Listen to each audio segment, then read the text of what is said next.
Hi everyone, and welcome to our weekly portion here at eteachergroup.com. This week's portion is Devarim, and it can be found in the book of Deuteronomy, from chapter 1, verse 1 to chapter 3, verse 22. Let us open the Torah scroll and read our portion.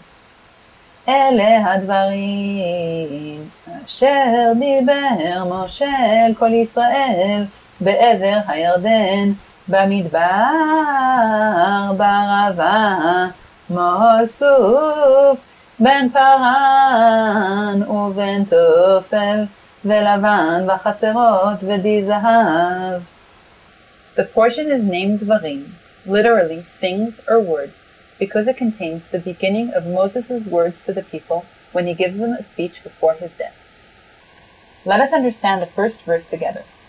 Ele, these are, hadvarim, the words, asher, which, diber, spoke, Moshe, Moses, el, unto, kol, all, Israel, of Israel, be'ever, beyond, Hayarden, the Jordan, Bamidbar, in the desert, Ba'arava, in the Arava, Mol, across from, Suf, Suf, Bein, between, Paran, Paran, Uven Tofel, and Tofel, Velavan, and Lavan, Vachatzerot, and Chatzerot, Vedi Zahav, and Di Zahav.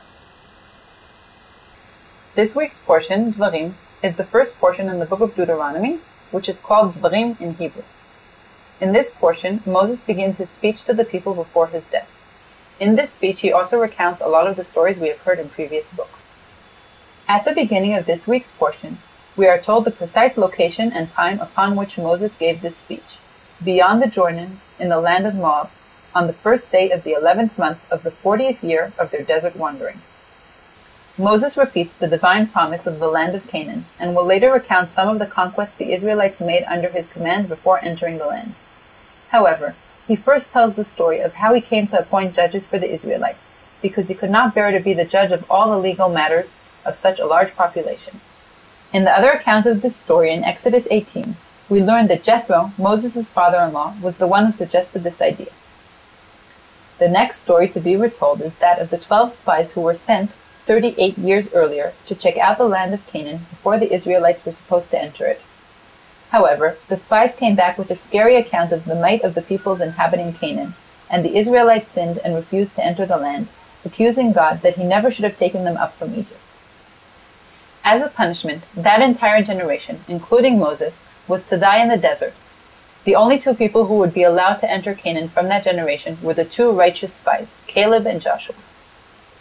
Moses is instructed to coach Joshua and prepare him for the difficult task of leading the Israelites into Canaan. After hearing the punishment, the Israelites decided to try and fight the inhabitants of the mountain, but lost because they fought against God's will. Moses continues to recount the history of the people in the desert, but now skips 38 years or so, and tells of Israel's journey through the lands of the sons of Esau, Edom, Moab, and Ammon. These are three nations which, unlike many other nations, were not to be conquered by the Israelites, because they were portions of Esau and Lot allotted to them by God.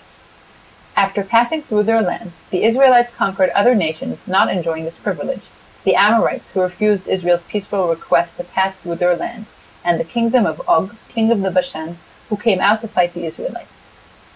These kingdoms were later distributed among the tribes of Reuben, Gad, and some of the members of Manasseh as their lot instead of the land inside Canaan. After these conquests, Joshua is assured that all the Israelites fighting will also be just as successful because God is fighting for them. That's all for this week. Thanks for joining us. We hope to see you again next week. Have a great week.